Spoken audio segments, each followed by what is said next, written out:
5A. It starts at home. With a little effort and not much money, most of us could reduce our energy diets by 25% or more. So what's holding us back? Writer Peter Miller goes on a strict low-carbon diet to find out. Not long ago, my wife and I tried a new diet, not to lose weight, but to answer a question about climate change. Scientists have reported that the world is heating up even faster than they predicted just a few years ago. The consequences, they say, could be severe if we don't keep reducing emissions of carbon dioxide and other greenhouse gases that are trapping heat in our atmosphere. But what can we do about it as individuals? And will our efforts really make any difference? The experiment. We decided to try an experiment. For 1 month, we tracked our personal emissions of carbon dioxide, CO2, as if we were counting calories. We wanted to see how much we could cut back.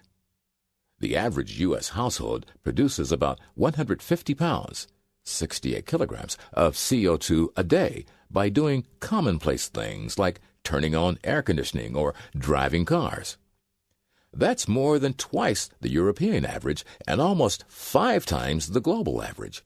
But how much should we try to reduce? I checked with Tim Flannery, author of The Weathermakers, How Man is Changing the Climate and What It Means for Life on Earth. In his book, he challenged readers to make deep cuts in personal emissions to keep the world from reaching critical tipping points, such as the melting of the ice sheets in Greenland or West Antarctica. To stay below that threshold, we need to reduce CO2 emissions by 80%, he said. That sounds like a lot, my wife said. Can we really do that? It seemed unlikely to me, too. Still, the point was to answer a simple question. How close could we come to a lifestyle the planet could handle? Finally, we agreed to aim for 80% less than the U.S. average, a daily diet of only 30 pounds of CO2. Our first challenge was to find ways to convert our daily activities into pounds of CO2. We wanted to track our progress as we went, to change our habits if necessary. To get a rough idea of our current carbon footprint, I put numbers from recent utility bills into several calculators on websites. None was flattering.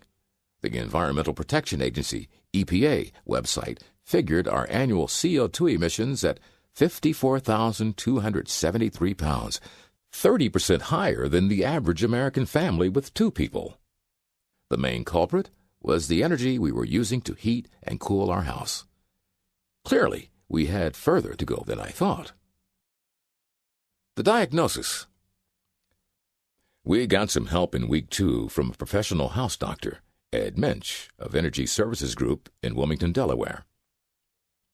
We asked Minch to do an energy audit of our house. The first thing he did was walk around the outside of the house. Had the architect and builder created any opportunities for air to seep in or out, such as overhanging floors? Next, he went inside and used an infrared scanner to look at our interior walls. Finally, his assistants set up a powerful fan in our front door to lower air pressure inside the house and force air through whatever leaks there might be in the shell of the house. Our house, his instrument showed, was 50% leakier than it should be. Addressing this became a priority, as heating represents up to half of a house's energy costs, and cooling can account for a tenth. Minch also gave us tips about lighting and appliances. A typical kitchen these days has 10 75-watt spots on all day, he said. That's a huge waste of money. Replacing them with compact fluorescents could save a homeowner $200 a year. Refrigerators, washing machines, dishwashers, and other appliances, in fact, may represent half of a household's electric bill. Everywhere I looked, I saw things sucking up energy. One night, I sat up in bed and counted 10 little lights in the darkness: cell phone charger, desktop calculator, laptop computer, printer, clock radio, cable TV box, camera battery recharger, carbon monoxide detector, cordless phone base, smoke detector. What were they all doing?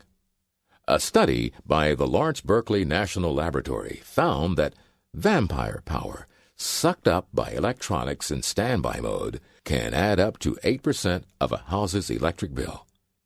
What else had I missed? You can go nuts thinking about everything in your house that uses power, said Jennifer Thorne Aman, author of Consumer Guide to Home Energy Savings. You have to use common sense and prioritize. Don't agonize too much. Think about what you'll be able to sustain after the experiment is over. If you have trouble reaching your goal in one area, remember there's always something else you can do. The results. By the last week in July, we were finally getting into the flow of the reduced carbon lifestyle. We walked to the neighborhood pool instead of driving, biked to the local farmer's market on Saturday morning, and sat out on the deck until dark, chatting over the sound of the crickets. Whenever possible, I worked from home, and when I commuted, I took the bus and subway. Our numbers were looking pretty good, in fact, when we crossed the finish line on August 1st. Compared with the previous July, we cut electricity use by 70%, natural gas by 40%, and reduced our driving to half the national average. In terms of CO2, we trimmed our emissions to an average of 70.5 pounds a day, which, though twice as much as we targeted as our goal, was still half the national average. We can do more, of course. We can sign up with our utility company for power from regional wind farms. We can purchase locally grown foods instead of winter raspberries from Chile and bottled water from Fiji. We can join a carbon reduction club or set up one of our own. The future. Will it make any difference? That's what we really wanted to know. Our low-carbon diet had shown us that, with little or no hardship and no major cash outlays, we could cut day-to-day emissions of CO2 in half, mainly by wasting less energy at home and on the highway. Similar efforts in office buildings, shopping malls, and factories throughout the nation, combined with incentives and efficiency standards, could halt further increases in U.S. emissions. Yet, efficiency, in the end, can only take us so far. To get the deeper reductions we need, as Tim Flannery advised, we must replace fossil fuels faster with renewable energy from wind farms, solar plants, geothermal facilities, and biofuels. We must slow deforestation, which is an additional source of greenhouse gases. And we must develop technologies to capture and bury carbon dioxide from existing power plants. Efficiency can buy us time, perhaps as much as 2 decades, to figure out how to remove carbon from the world's diet. Not that there won't still be obstacles. Every sector of our economy faces challenges, says energy efficiency guru Amory Lovins of the Rocky Mountain Institute. But they all have huge potential. I don't know anyone who has failed to make money at energy efficiency. There's so much low-hanging fruit, it's falling off the trees and mushing up around our ankles. The rest of the world isn't waiting for the United States to show the way. Sweden has pioneered carbon-neutral houses, Germany, affordable solar power, Japan, fuel-efficient cars, the Netherlands, prosperous cities filled with bicycles. Do Americans have the will to match such efforts? Change starts at home with the replacement of a light bulb, the opening of a window, a walk to the bus, or a bike ride to the post office. My wife and I did it for only a month, but I can see the low-carbon diet becoming a habit. As my wife said, what do we have to lose?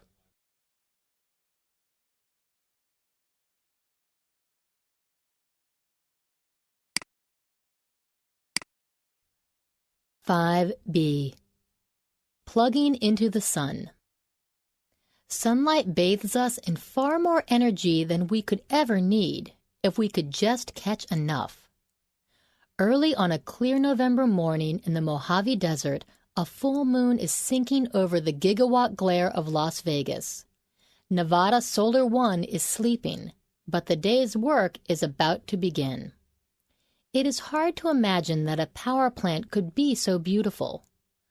100 hectares of gently curved mirrors lined up like canals of light. Parked facing the ground overnight, they are starting to awaken. More than 182,000 of them, and follow the sun. Looks like this will be a 700-degree day, says one of the operators in the control room. His job is to monitor the rows of mirrors as they concentrate sunlight on long steel pipes filled with circulating oil, heating it as high as 750 degrees Fahrenheit, 400 degrees Celsius. The heat produces steam, driving a turbine and dynamo, pushing as much as 64 megawatts onto the grid, enough to electrify 14,000 households or a few Las Vegas casinos. When Nevada Solar One came online in 2007, it was the first large solar plant to be built in the United States in more than 17 years. During that time, solar technology blossomed elsewhere. The owner of Nevada Solar One is a Spanish company, Acciona. The mirrors were made in Germany. Putting on hard hats and dark glasses, plant manager Robert Cable and I drive out to take a closer look at the mirrors. Men with a water truck are hosing some down. Any kind of dust affects them, Cable says.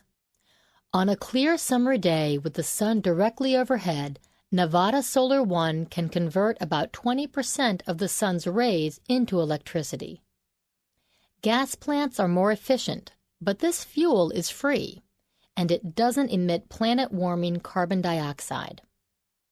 If we talk about geothermal or wind, all these other sources of renewable energy are limited in their quantity, said Eike Weber, director of the Fraunhofer Institute for Solar Energy Systems in Freiburg, Germany. The total power needs of the humans on Earth is approximately 16 terawatts, he said. A terawatt is a trillion watts. In the year 2020, it is expected to grow to 20 terawatts.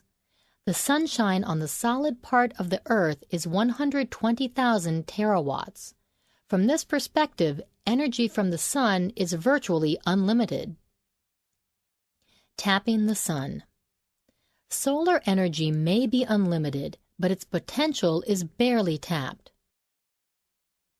Right now, solar is such a small fraction of U.S. electricity production that it's measured in tenths of a percent, said Robert Hawsey, an associate director of the National Renewable Energy Laboratory, NREL, in Golden, Colorado. But that's expected to grow. 10 to 20% of the nation's peak electricity demand could be provided by solar energy by 2030. Achieving that level will require government help.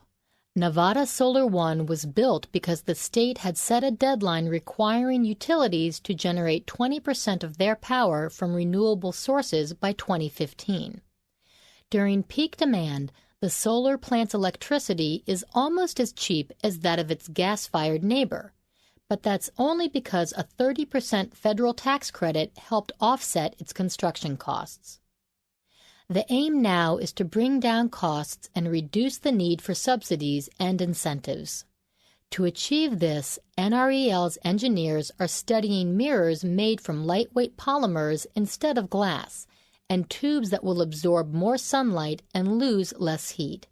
They're also working on solar power's biggest problem: how to store some of the heat produced during daylight hours for release later on. Power plants such as Nevada Solar One use solar thermal energy, STE technology.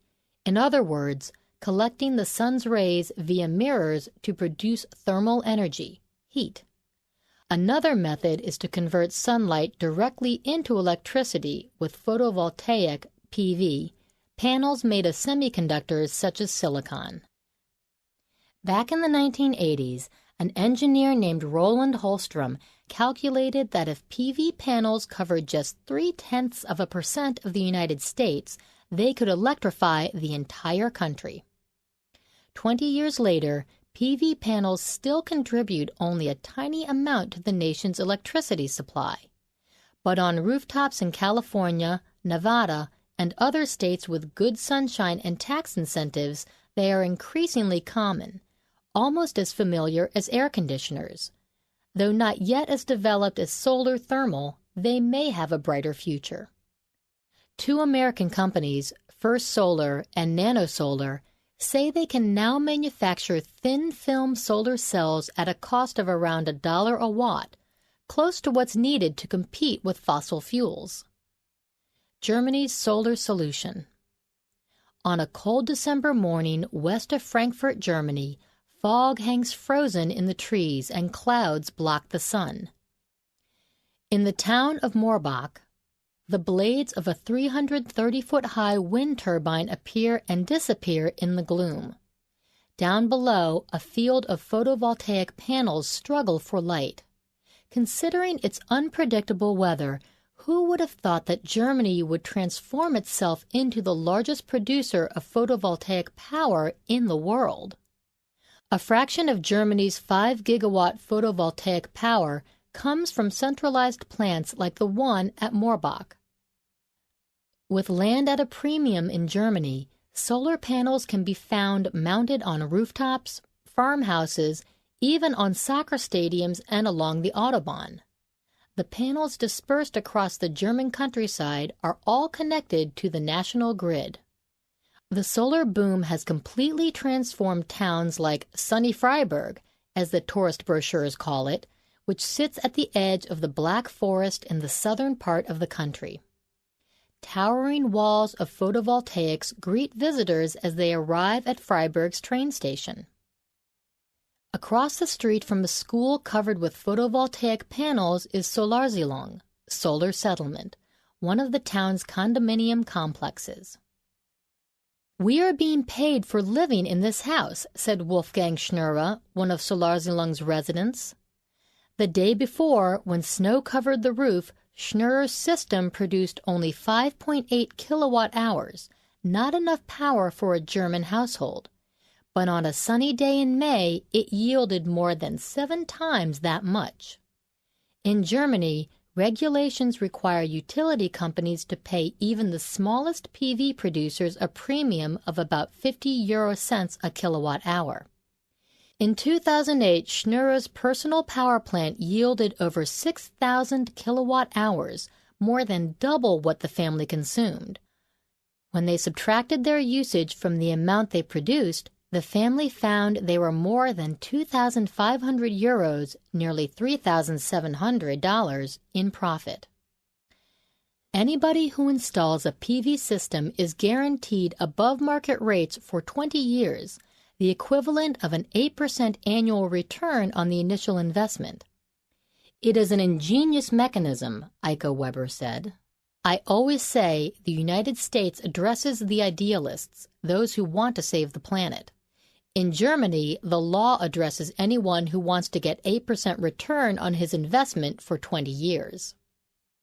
In total, Germany now generates more than 2,000 gigawatt hours of electricity annually from solar energy, whereas the U.S. generates less than half this amount. The largest photovoltaic installation in the United States, at Nellis Air Force Base just outside Las Vegas, is only about the 25th largest in the world. Nearly all the bigger ones are located in either Germany or Spain. But in the U.S., too, there is a gathering sense that the time for solar energy has arrived, if there is a commitment to jumpstart the technology. "Originally, it seemed like a pie-in-the-sky idea," said Michelle Price, the energy manager at Nellis.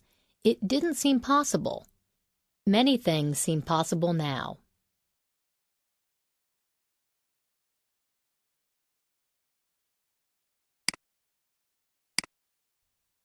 (6a) What is light? There has been light from the beginning. There will be light, feebly, at the end. In all its forms, visible and invisible, it saturates the universe. But light is more than a little bit mysterious. No one is exactly sure how to describe it. A wave? A particle? Yes, the scientists say, both. Seeing the world. What we call light is really the same thing, in a different set of wavelengths, as the radiation that we call radio waves or gamma rays or X-rays. But in practice, scientists often use the term light to mean the portion of the electromagnetic spectrum that makes up visible light. Visible light is unlike any other fundamental element of the universe. It directly, regularly, and dramatically interacts with our senses. Light offers high-resolution information across great distances. You can't hear or smell the moons of Jupiter or the Crab Nebula. So much information is carried by visible light that almost everything from a fly to an octopus has a way to capture it. An eye, eyes, or something similar. Our eyes each have about 125 million rods and cones, specialized cells so sensitive that some can detect a mere handful of photons. About 1/5 of your brain does nothing but try to deal with the visual world around you, says physicist Sidney Perkowitz, author of Empire of Light. It's worth noting that our eyes are designed to detect the kind of light that is radiated in abundance by the particular star, the sun, that gives life to our planet. Visible light is powerful stuff, moving at relatively short wavelengths, which makes it biologically convenient. To see long, stretched-out radio waves, we'd have to have huge eyes, like satellite dishes. Nor would it make sense for our eyes to detect light in the near-infrared. We'd be constantly distracted, because any heat-emitting object glows in those wavelengths.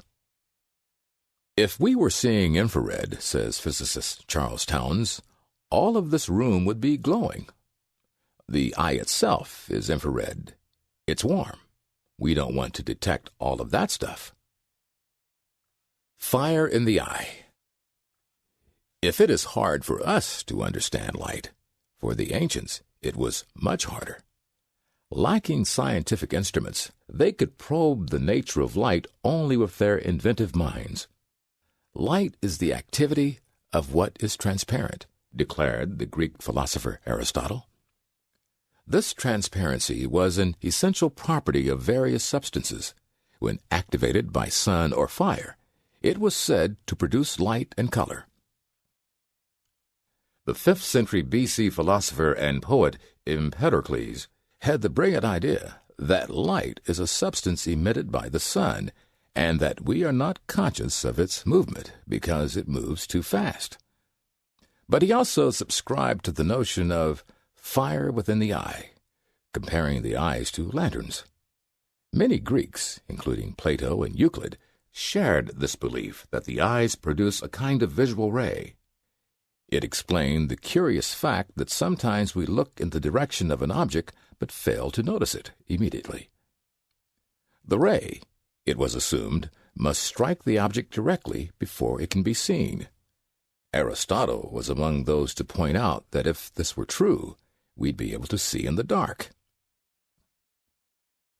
1,000 years ago, the Arab scientist Alhazen advocated the idea that light enters the eye, citing as evidence the pain we feel when we look directly at the sun. Centuries later, Leonardo da Vinci realized that the eye is akin to the camera obscura, pioneered by Alhazen, in which light passes through a pinhole into a darkened room and casts an inverted image of the exterior world onto a wall.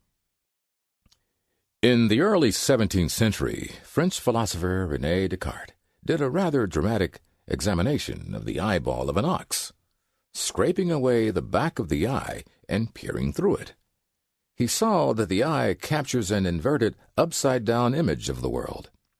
Why doesn't the world look upside down? Because our minds correct the image. Sight has both a physical and psychological element. Light soon passed through the laboratory of Isaac Newton and never looked the same again. In the 1660s, Newton demonstrated that white light is composed of all the colors of the spectrum. Using a prism, he broke sunlight into a rainbow, then later used the second prism to cohere the colors back into white light. Newton believed that light was made of unimaginable small and swift particles. Newton's views were so respected that the wave theory only resurfaced in the 1860s when James Clerk Maxwell made an essential breakthrough. Maxwell had been studying electricity and magnetism and realized that they propagated through space at, coincidence, the speed of light. Light, he concluded, is an electromagnetic wave. Light, time, and space. The particle versus wave debate eventually developed a kind of truce governed by quantum mechanics. Light is produced by changes in the energy level of electrons. Light moves through space as a wave, but when it encounters matter, it behaves like a particle. It simply doesn't fit into one of our neat little categories. Light, indeed, is different from anything else we know, writes Sidney Perkowitz. The era of permanent uncertainty began in 1900, when Max Planck's experiments with heat radiation implied that light strikes against matter in discrete chunks. Quanta, he called them, like bullets from a machine gun. This seemed contrary to Maxwell's equations, and Planck was reluctant to believe it. Enter Albert Einstein, whose special theory of relativity rejected the rigid, mechanical, Newtonian universe. He achieved this theoretical breakthrough by thinking about light. Einstein did thought experiments, and in one he asked what would happen if you could ride a beam of light and look at an adjacent beam. Wouldn't the adjacent beam of light appear motionless? Maxwell's equations didn't seem to allow light to slow down or stop when moving through space. Einstein's answer, that light speed is constant for all observers regardless of their own speed, destroyed the classical concepts of space and time. Einstein's relativity presents all manner of head-scratching implications. It reveals that as objects approach the speed of light, time slows down. At the speed of light itself, time stops. This fact can help us understand the journeys made by starlight and galaxy light and quasar light across cosmic distances. We use the term light year to express a unit of distance, about 10 trillion kilometers or 6 trillion miles. But if you were the light itself, if you could be a traveling photon, you'd experience no time. That long journey would be instantaneous. Pure, but not simple. We have come away in our understanding of light. Yet it is perhaps a measure of light's importance in our daily lives that most of us hardly pay any attention to it. Light is almost like air. It's a given. We would no more linger over the concept of light than a fish would consider the notion of water. Perhaps it is just as well. For those who have attempted to study and capture it, from Aristotle to Alhazen to Einstein, light has proven an extremely difficult quantity to explain. While physicists have been able to slice most of nature into ever smaller constituents, they have found that light won't reduce. In the end, it seems that light is light, pure, but definitely not simple.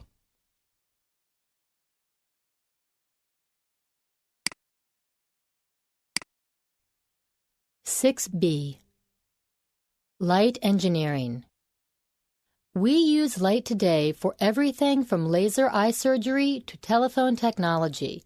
In fact, the more you look at the topic, the more you realize that our lives are built around light, that our daily existence is continuously shaped and made vivid by that ambiguous stuff that dates from the beginning of time.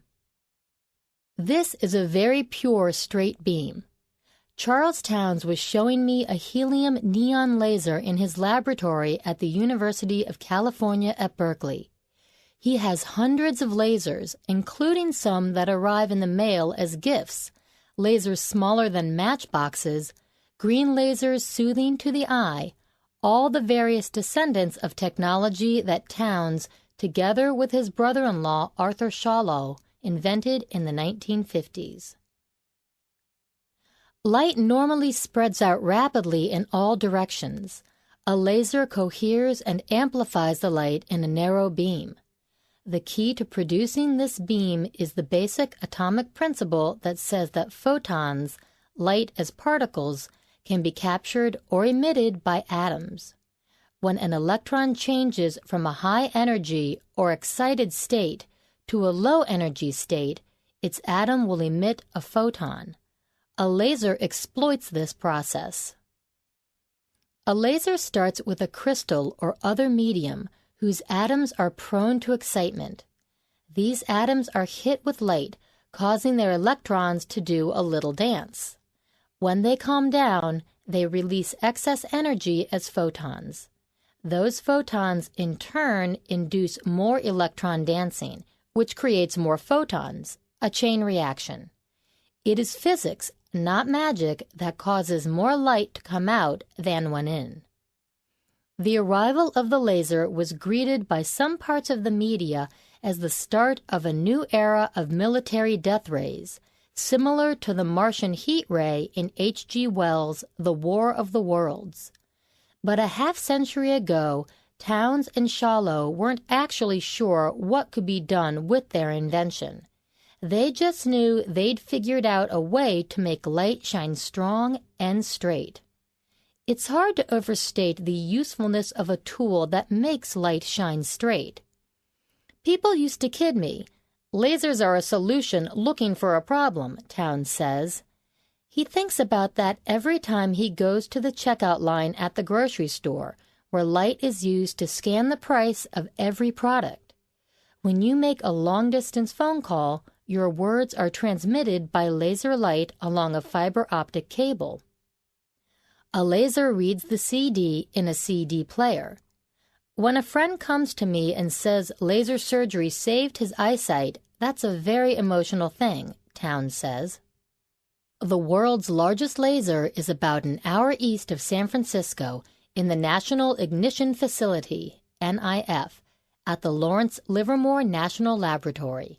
The laser is actually 192 individual beams of light, grouped in bundles of 4, which travel the length of a building 213 meters, 700 feet long, and 122 meters, 400 feet wide.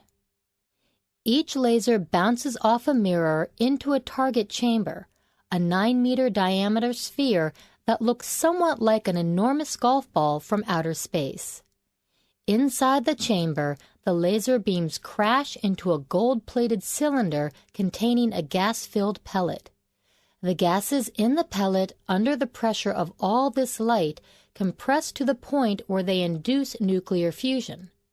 The goal is to create a miniature star in the laboratory, says Ed Moses, the NIF project manager. In the long term, the scientists at NIF hope to clear a path toward a source of cheap, endless, pollution-free electricity.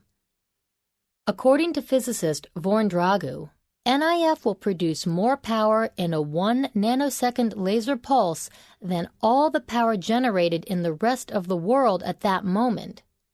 How is it that light is such a useful source of energy? Because you can compress a lot of light's energy in a very small point, says Moses. Children, he notes, discover this when they play with a magnifying glass on a sunny summer day. Here we come to one facet of the miracle of light. It has no volume, and photons have no charge, so when they are concentrated into a very small space, they don't repulse each other as negatively charged electrons do. They don't bother one another, is the way Moses puts it. The telecommunications industry loves light. When you visit Lucent Technologies' Bell Labs in Holmdel, New Jersey, you're greeted with a sign saying, "Welcome to Photon Valley." Kathy Serlag, a vice president with Lucent's optical networking group, told me, "People like my parents think we're in the Star Wars part of optical networking. We're really in the crude oil part of optical networking. We're just at the beginning." Her colleague Bob Windler, an optical fiber researcher, added, "The amount of information you can put on a fiber more than doubles every year. In theory, a single fiber could someday transmit every phone call on Earth simultaneously." Lasers are used to beam different wavelengths of infrared light down a single fiber. Each wavelength is its own data channel, its own pipe. Right now, a fiber can carry dozens of these channels, but that could become thousands or even millions. It's as close to a miracle as there is, says Dave Bishop, Lucent's vice president of optical research. George Gilder, an influential technology guru, has declared that light will be the medium of a communications revolution. "You can envision a point where everyone in the world could have his own wavelength," says Gilder. "You'd have one wavelength that connected you to the person you wanted to address in Vienna or Tokyo or Tierra del Fuego, and this wavelength could easily accommodate three-dimensional images. You could have conversations in which you forget within literally seconds that the person is not present. You see a face, the image saturates your own optical capabilities." Modern physics emerged from the study of matter and light. Modern cosmology, including the revelation that the universe is expanding, came from the detection of faint galactic light. So what's next for light? Some scientists predict that computing will eventually be based on light. Computer engineers could create devices that, instead of silicon chips, have light beams at their core.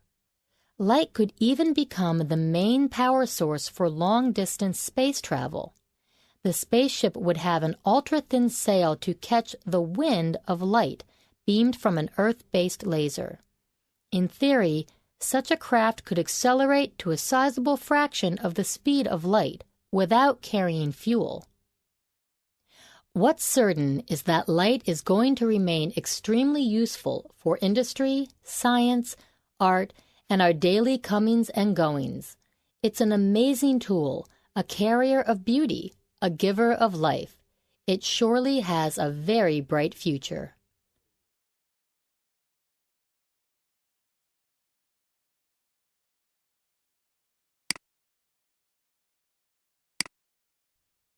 Seven A. Bipedal body. Our aching backs may be trying to tell us something. It's part of the price we pay for walking on two legs. We humans are odd creatures, tailless bipeds with curved spines, long limbs, arched feet, agile hands, and enormous brains. Our bodies are a mosaic of features shaped by natural selection over vast periods of time, exquisitely capable yet deeply flawed. We can stand, walk, and run with grace and endurance, but we suffer aching feet and knee injuries. We can twist and twerk our spines, and yet most of us are plagued by back trouble at some point in our lives. Scientists have long pondered how our bodies came to be the way they are. Now, using new methods from a variety of disciplines, they are discovering that many of the flaws in our design have a common theme. They arise primarily from evolutionary compromises that occurred when our ancestors stood upright, the first step in the long path to becoming human. Yesterday's model. Humans come from a long line of ancestors, reptile to mammal to ape, whose skeletons were built to carry their weight on all fours. Our ape ancestors probably evolved around 20 million years ago from small primates that carried themselves horizontally. Over the next several million years, some apes grew larger and began to use their arms to hold overhead branches. Then, 6 or 7 million years ago, our ancestors stood up and began to move about on their hind legs. It was a radical shift. Bipedalism is a unique and bizarre form of locomotion, says Craig Stanford, an anthropologist at the University of Southern California.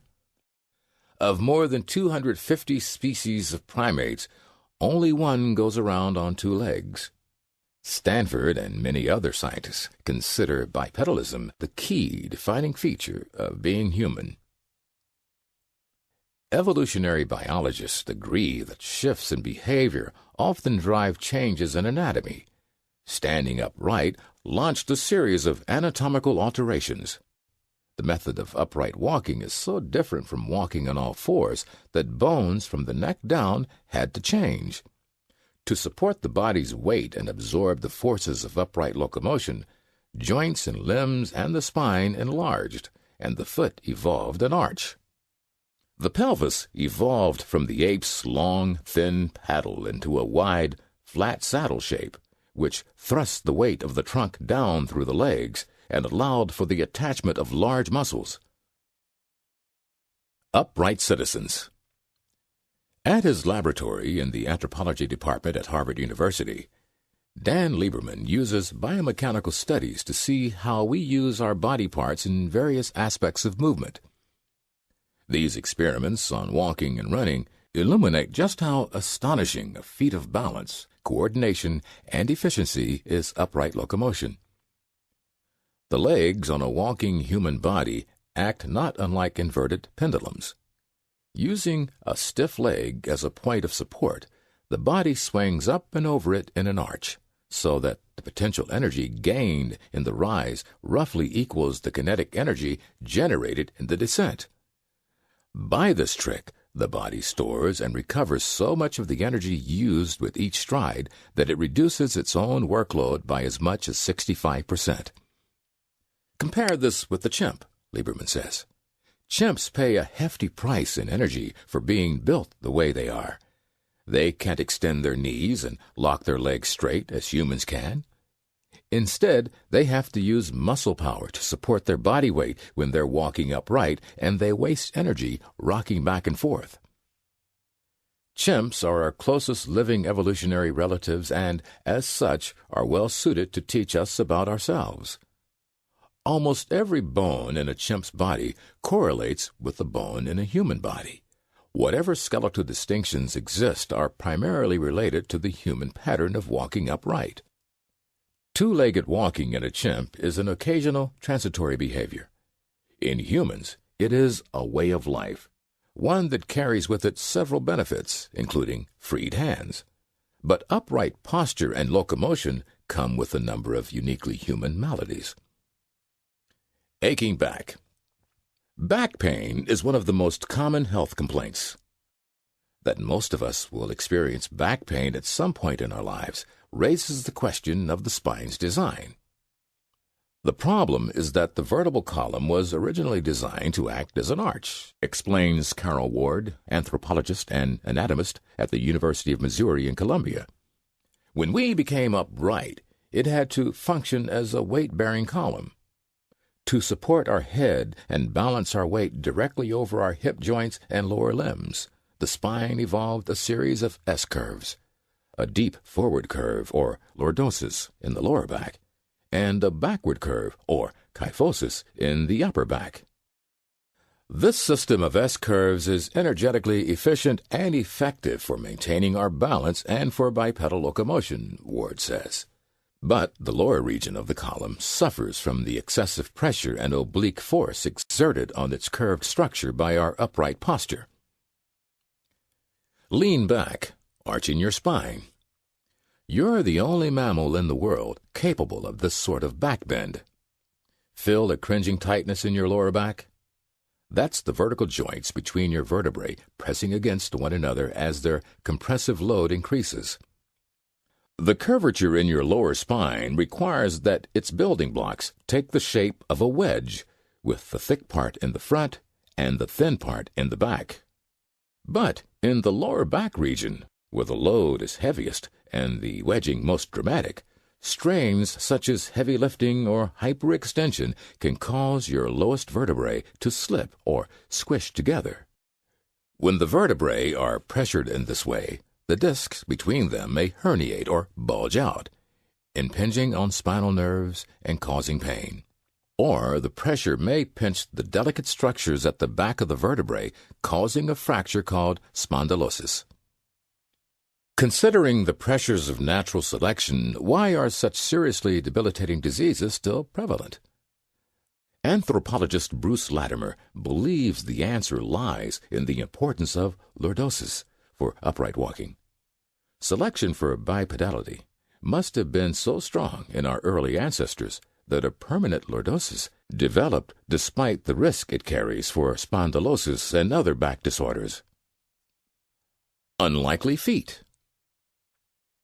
And where does the buck finally stop? What finally bears the full weight of our upright body? Two ridiculously tiny platforms.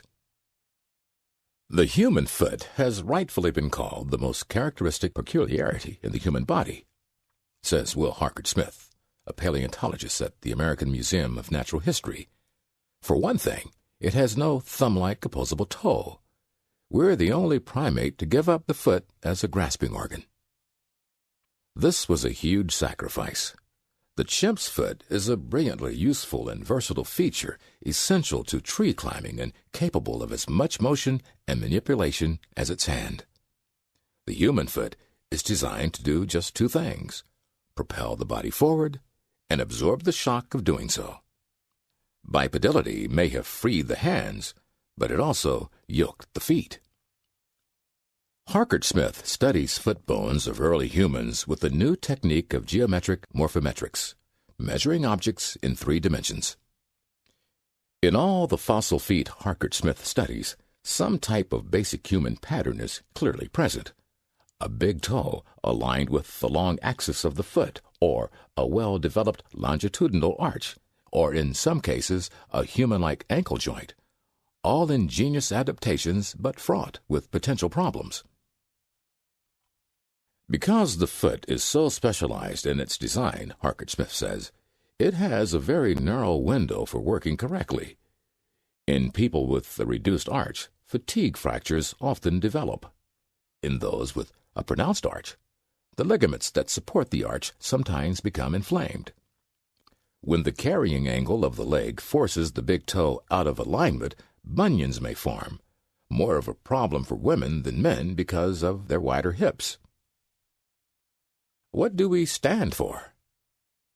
We humans gave up stability and speed. We gave up the foot as a grasping tool. We gained spongy bones and fragile joints and vulnerable spines.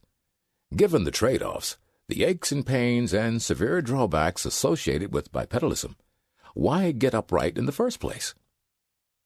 Theories about why we got upright have run the gamut, from freeing the arms of our ancestors to carry babies and food, to reaching hitherto inaccessible fruits. But, says Mike Sokol of the University of California, Davis, one factor had to play a part in every scenario: the amount of energy required to move from point to point.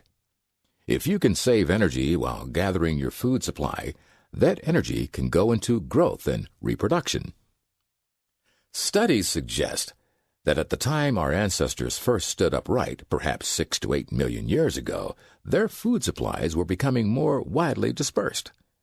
If our ape ancestors had to roam farther to find adequate food, and doing so on 2 legs saved energy, then those individuals who moved across the ground more economically gained an advantage.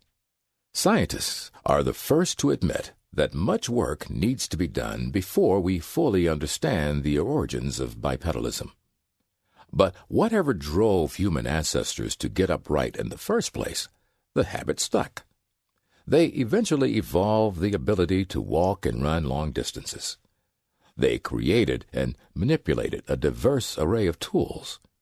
These were essential steps in evolving a big brain and a human intelligence, one that could make poetry and music and mathematics, develop sophisticated technology, and consider the roots of its own quirky and imperfect upright being.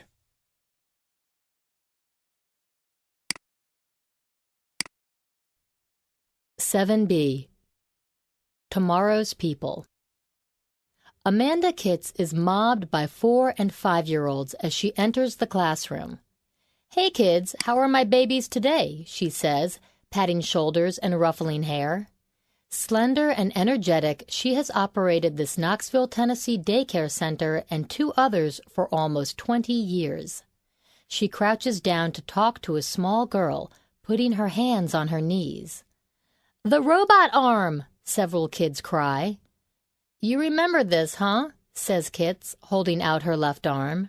She turns her hand palm up. There is a soft whirring sound. If you weren't paying close attention, you'd miss it.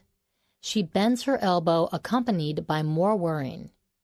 "Make it do something silly," one girl says. "Silly? Remember how I can shake your hand?" Kitts says, extending her arm and rotating her wrist.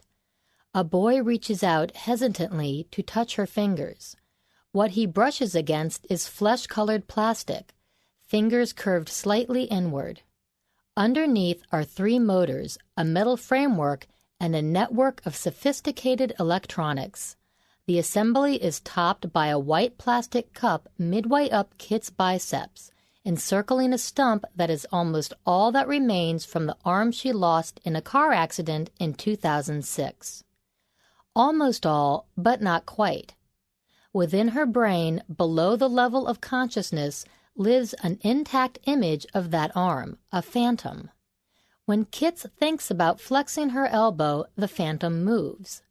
Impulses racing down from her brain are picked up by electrode sensors in the white cup and converted into signals that turn motors, and the artificial elbow bends.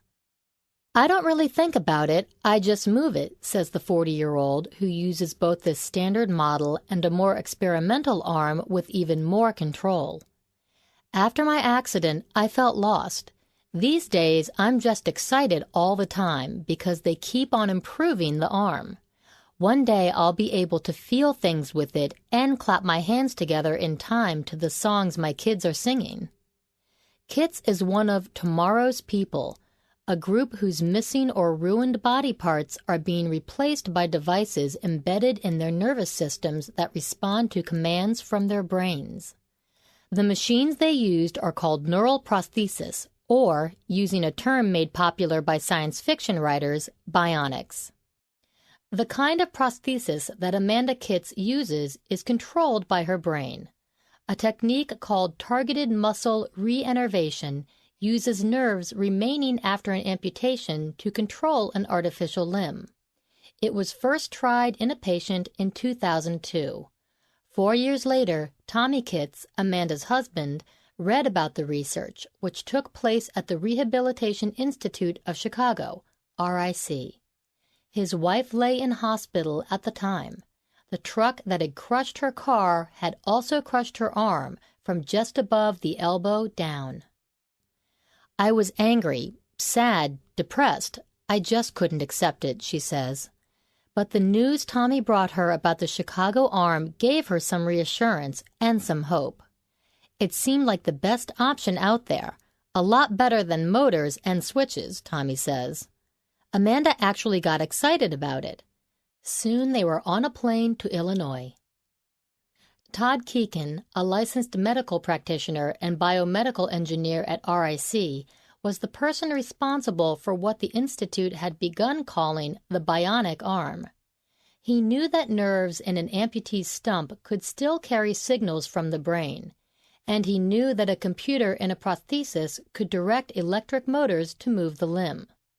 However, making the connection was far from straightforward. Nerves conduct electricity, but they can't be spliced together with the computer cable. Nerve fibers and metal wires are not mutually compatible, and an open wound where a wire enters the body would be a dangerous avenue for infections. Keegan needed an amplifier to boost the signals from the nerves, avoiding the need for a direct contact between nerve and wire. He found one in muscles. When muscles tense, they give off an electrical burst strong enough to be detected by an electrode placed on the skin. He developed a technique to reroute severed nerves from their old, damaged spots to other muscles that could give their signals the proper boost. In October 2006, Kits consented to have Keegan try out his new technique on her. The first step was to salvage major nerves that once went all the way down her arm. These are the same nerves that work the arm and hand, but we had to create 4 different muscle areas to lead them to, Keegan says. The nerves started in Kit's brain, in the motor cortex, which holds a rough map of the body, but they terminated at the end of her stump. In an intricate operation, a surgeon rerouted those nerves to different regions of Kit's upper arm muscles. For months, the nerves grew, millimeter by millimeter, moving deeper into their newly assigned homes. At 3 months, I started feeling little tingles and twitches, says Kits. By 4 months, I could actually feel different parts of my hand when I touched my upper arm. I could touch it in different places and feel different fingers. What she was feeling were parts of the phantom arm that were mapped into her brain, now reconnected to flesh. When Kits thought about moving those phantom fingers, her real upper arm muscles contracted. A month later, she was fitted with her first bionic arm, which had electrodes in the cup around the stump to pick up the signals from the muscles.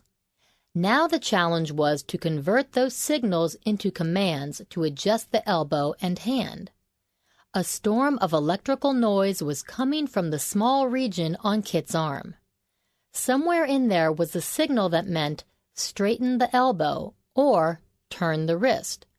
A microprocessor inserted in the prosthesis had to be programmed to differentiate the right signal and send it to the right motor. Kits practiced using her arm 1 floor below Keegan's office in an apartment set up by occupational therapists. The apartment had a kitchen with a stove, silverware in a drawer, a bed, a closet with hangers, a bathroom, stairs. Things people use every day without a second thought, but that pose huge obstacles to someone missing a limb. Watching Kits make a peanut butter sandwich in the kitchen is a startling experience. With her sleeve rolled back to reveal the plastic cup, her motion is fluid. Her live arm holds a slice of bread. Her artificial fingers close on a knife. The elbow flexes, and she swipes peanut butter back and forth. It wasn't easy at first, she says. I would try to move it, and it wouldn't always go where I wanted. But she worked at it, and the more she used the arm, the more lifelike the motions felt. What Kits would really like now is sensation. That would be a big help in many actions, including one of her favorites, gulping coffee. The problem with a paper coffee cup is that my hand will close until it gets a solid grip. But with a paper cup, you never get a solid grip, she says. That happened at Starbucks once. It kept squeezing until the cup went pop. There are valid reasons for supposing that one day she'll get that sensation, says Keegan. In partnership with bioengineers at the Johns Hopkins University Applied Physics Laboratory, RIC has been developing a new prototype for Kits and other patients that not only has more flexibility, more motors and joints, but also has pressure-sensing pads on the fingertips. The pads are connected to small rods that poke into Kit's stump. The harder the pressure, the stronger the sensation in her phantom fingers. I can feel how hard I'm grabbing, she says. She can also differentiate between rubbing something rough, like sandpaper, and smooth, like glass, by how fast the rods vibrate. I go up to Chicago to experiment with it, and I love it, she says. I want them to give it to me already so I can take it home. But it's a lot more complicated than my take-home arm, so they don't have it completely reliable yet. Today, Kits has a new, more elastic cup atop her arm that better aligns electrodes with nerves that control the arm. It means I can do a lot more with the arm, she says. A new one up in Chicago lets me do lots of different hand grasps. I want that. I want to pick up pennies and hammers and toys with my kids. These are reasonable hopes for a substitute body part, Keegan says. We are giving people tools. They are better than what previously existed, but they are still crude, like a hammer, compared with the complexity of the human body. The work of neural prostheses is extremely delicate, a series of trials filled with many errors. As scientists have learned that it's possible to link machine and mind, they have also learned how difficult it is to maintain that bond. Still, bionics represents a major leap forward, enabling researchers to give people back much more of what they've lost than was ever possible before. That's really what this work is about, restoration, says Joseph Pancrazio, Program Director for Neural Engineering at the National Institute of Neurological Disorders and Stroke. When a person with a spinal cord injury can be in a restaurant feeding himself and no one else notices, that is my definition of success.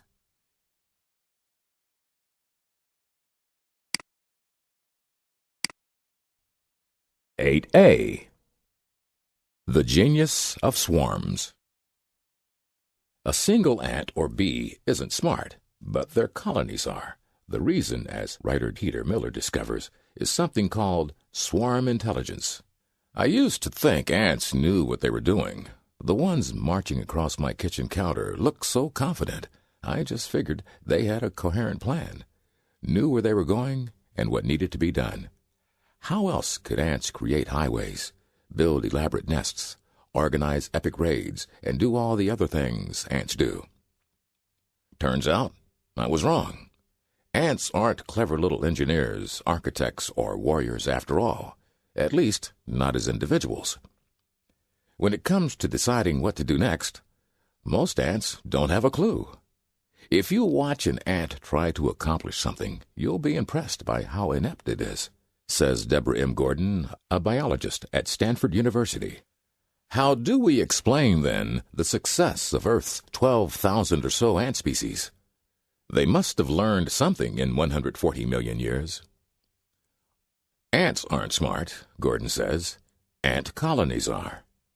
A colony can solve problems unthinkable for individual ants, such as finding the shortest path to the best food source, allocating workers to different tasks, or defending a territory from neighbors. They do it with something called swarm intelligence. Where this intelligence comes from raises a fundamental question in nature. How do the simple actions of individuals add up to the complex behavior of a group? One key to an ant colony is that no one's in charge. No generals command ant warriors. No managers boss ant workers. The queen plays no role except to lay eggs. Even with 500,000 ants, a colony operates as a single entity without any management at all, at least none that we would recognize. Scientists describe such a system as self-organizing. It relies upon countless interactions between individual ants, each of which is following simple rules. That's how swarm intelligence works. Simple creatures following simple protocols, each one acting on local information. No ant sees the big picture or tells any other ant what to do. Some ant species may go about this with more sophistication than others. Northorex albipennis, for example, can rate the quality of a potential nest site using multiple criteria. But in each case, says Ian Cousin, a biologist at Oxford and Princeton universities, no leadership is required. Even complex behavior may be coordinated by relatively simple interactions, he says. Inspired by this idea, computer scientists have been using swarm behavior to create mathematical procedures for resolving complex human problems, such as routing trucks and scheduling airlines. In Houston, for example, a company named American Air Liquid has been using ant-based guidelines to manage a complex business problem. The company produces industrial and medical gases at about 100 locations in the United States and delivers them to 6,000 sites using pipelines, rail cars, and 400 trucks. Air Liquid developed a computer model inspired by the foraging behavior of Argentine ants, Linapithema humio, a species that deposits chemical substances called pheromones. When these ants bring food back to the nest, they lay a pheromone trail that tells other ants to go get more food, says Charles N. Harper, who oversees the supply system at Air Liquide. The pheromone trail gets reinforced every time an ant goes out and comes back, kind of like when you wear a trail in the forest to collect wood. So we developed a program that sends out billions of software ants to find out where the pheromone trails are strongest for our truck routes. Air Liquide used the ant approach to consider every permutation of plant scheduling, weather, and truck routing, millions of possible decisions and outcomes a day. Every night, forecasts of customer demand and manufacturing costs are fed into the model. It takes 4 hours to run, even with the biggest computers we have, Harper says. But at 6 o'clock every morning, we get a solution that says how we're going to manage our day. Other companies have also profited by imitating ants. In Italy and Switzerland, fleets of trucks now use ant foraging rules to find the best routes for bulk deliveries. In England and France, telephone companies improve their network speed by having messages deposit virtual pheromones at switching stations just as ants leave signals for other ants to show them the best trails. But ants are not the only insects with something useful to teach us. On a small island off the southern coast of Maine, Thomas Seeley, a biologist at Cornell University, has been studying how colonies of honeybees, Apis mellifera, choose a new home. In late spring, when a hive gets too crowded, a colony normally splits, and the queen, some drones, and about half the workers migrate a short distance to cluster on a tree branch. Meanwhile, a small number of scouts go searching for a new site for the colony. To find out how, Seeley's team put out 5 nest boxes, 4 that weren't quite big enough and 1 that was just about perfect, and released a colony of bees. Scout bees soon appeared at all 5 boxes. When they returned to the main group, each scout performed a waggle dance, urging other scouts to go have a look. These dances include a code giving directions to a box's location. The strength of each dance reflected the scouts' enthusiasm for the site. The decisive moment didn't take place in the main cluster of bees, but out at the boxes where scouts were building up. As soon as the number of scouts visible near the entrance to a box reached about 15, a threshold confirmed by other experiments, the bees at the box sensed that a quorum had been reached, and they returned to the swarm with the news. It was a race, Seeley says. Which site was going to build up 15 bees first? Scouts from the chosen box then spread through the swarm, signaling that it was time to move. Once all the bees had warmed up, they lifted off to secure their new home, which, to no one's surprise, turned out to be the best of the 5 boxes. The bees' rules for decision-making seek a diversity of options, encourage a free competition among ideas, and use an effective mechanism to narrow choices so impressed Seeley that he now uses them at Cornell as chairman of his department. I've applied what I've learned from the bees to run faculty meetings, he says. To avoid going into a meeting with his mind made up, hearing only what he wants to hear, and pressuring people to conform, Seeley asks his group to identify all the possibilities, discuss their ideas for a while, then vote by secret ballot. It's exactly what the swarm bees do, which gives a group time to let the best ideas emerge and win. In fact, almost any group that follows the bees' rules will make itself smarter, says James Surowiecki, author of The Wisdom of Crowds. The analogy is really quite powerful. The bees are predicting which nest site will be best, and humans can do the same thing, even in the face of exceptionally complex decisions. Investors in the stock market, scientists on a research project, even kids at a county fair guessing the number of beans in a jar can be smart groups, he says. That is, if their members are diverse, independent-minded, and use a mechanism such as voting, auctioning, or averaging to reach a collective aggregate decision. That's the wonderful appeal of swarm intelligence. Whether we're talking about ants, bees, or humans, the ingredients of smart group behavior, decentralized control, response to local cues, simple rules of thumb, add up to an effective strategy to cope with complexity. Consider the way an internet search engine like Google uses group smarts to find what you're looking for. When you type in a search query, the engine surveys billions of web pages on its index servers to identify the most relevant ones. It then ranks them by the number of pages that link to them, counting links as votes. The most popular sites get weighted votes since they're more likely to be reliable. The pages that receive the most votes are listed first in the search results.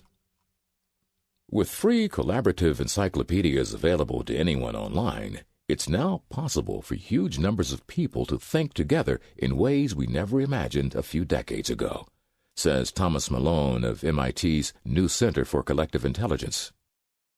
No single person knows everything that's needed to deal with problems we face as a society, such as healthcare or climate change, but collectively we know far more than we've been able to tap so far.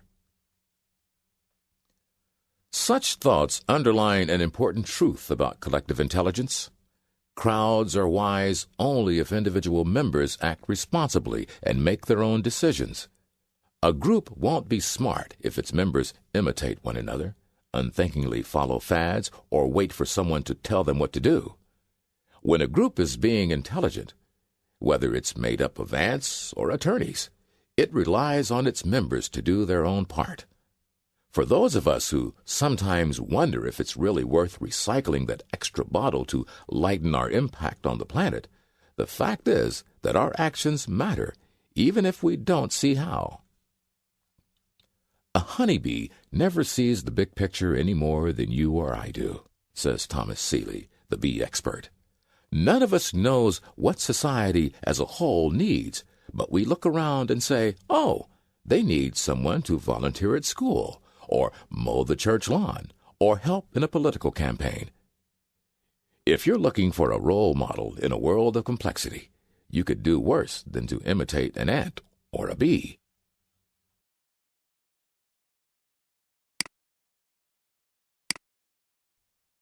(8b) Of Ants and Humans.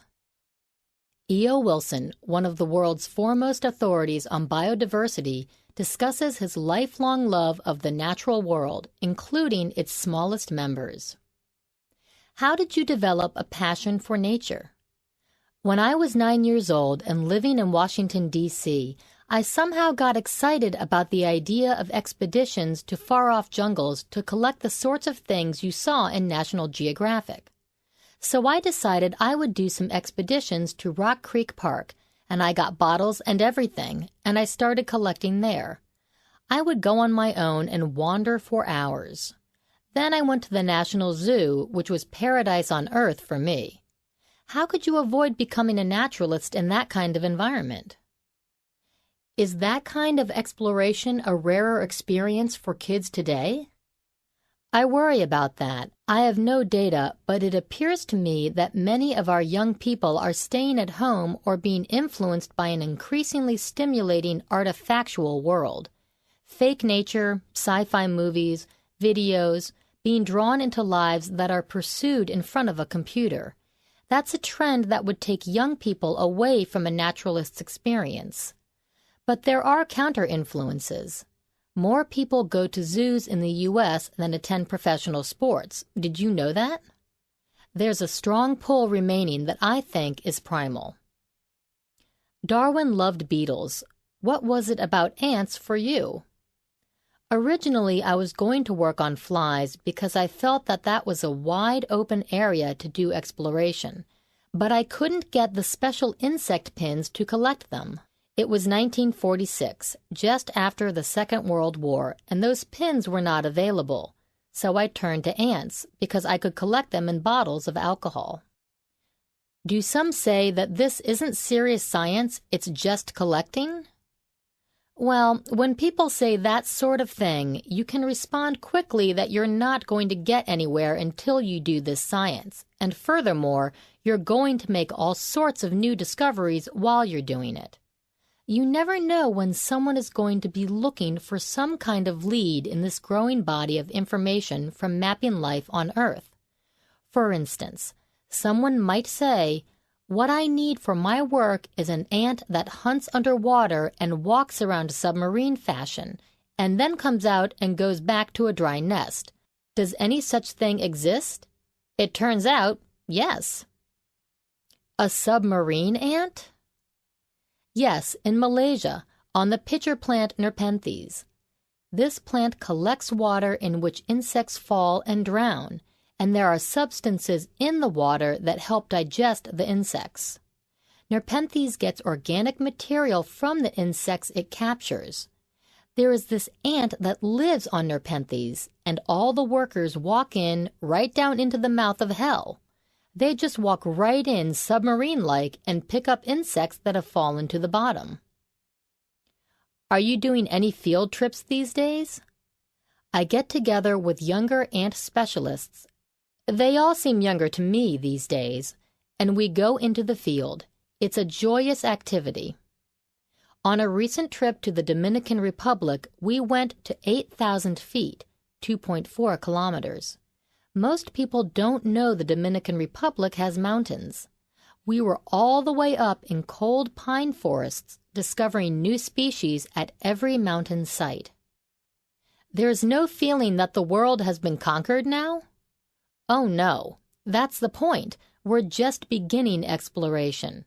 For animals, we probably know as few as 10% of the species.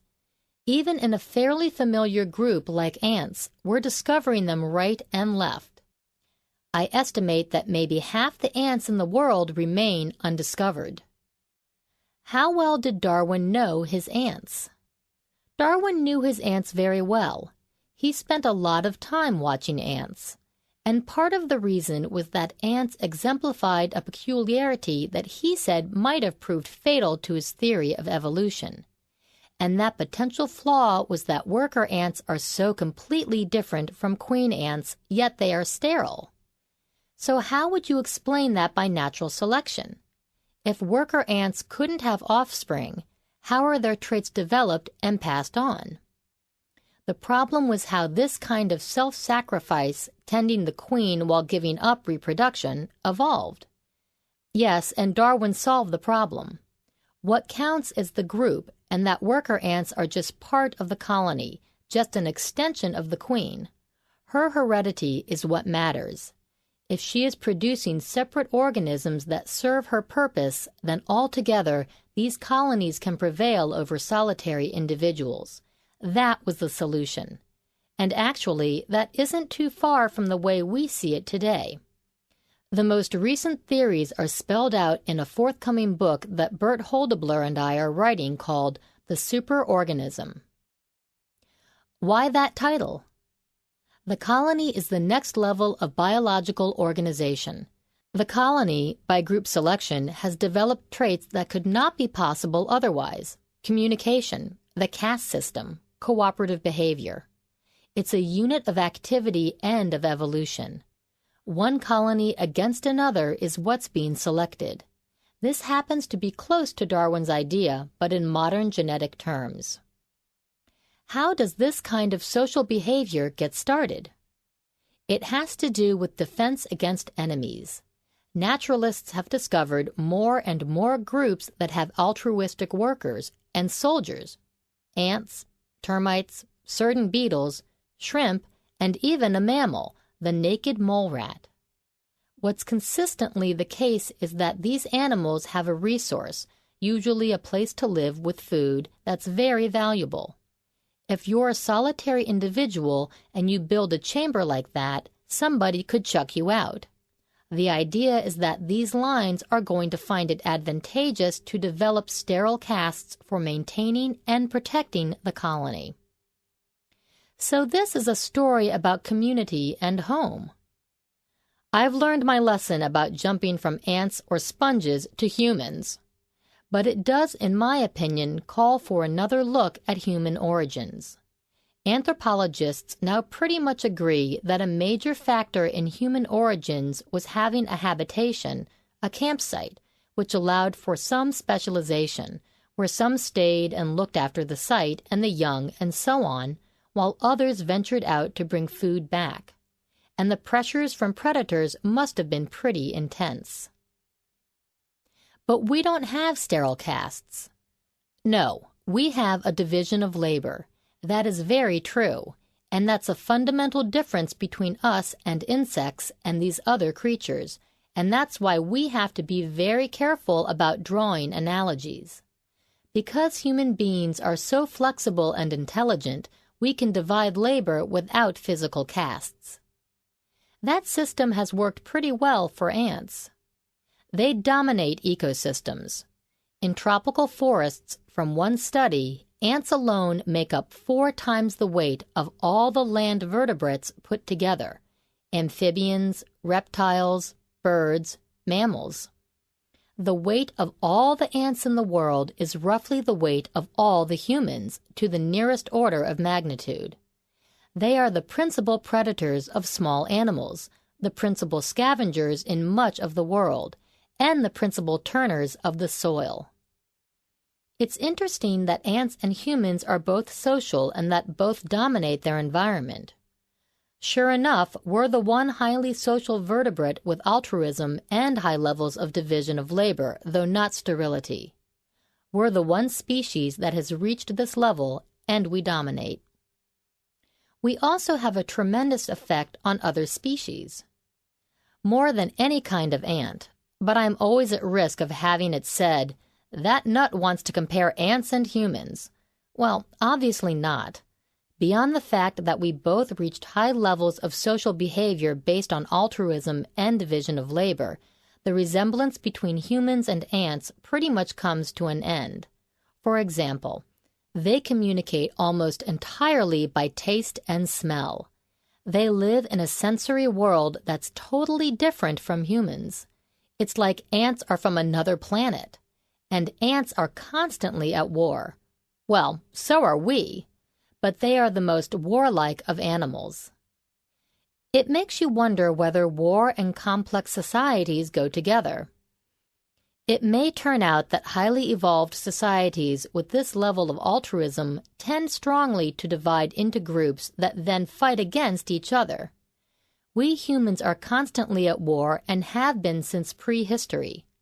I know a lot of people would like to believe that this is just a nasty habit we developed, just a cultural anomaly, and all we have to do is get enlightened and drop it. I hope that's true. Do the ants offer any lessons? At least not any we would care to put in practice. Ant colonies are all female. Males are tolerated only part of the year. Slavery and cannibalism are commonplace. There is one lesson we have already learned, however. Ants keep themselves fanatically clean, so epidemics are rare.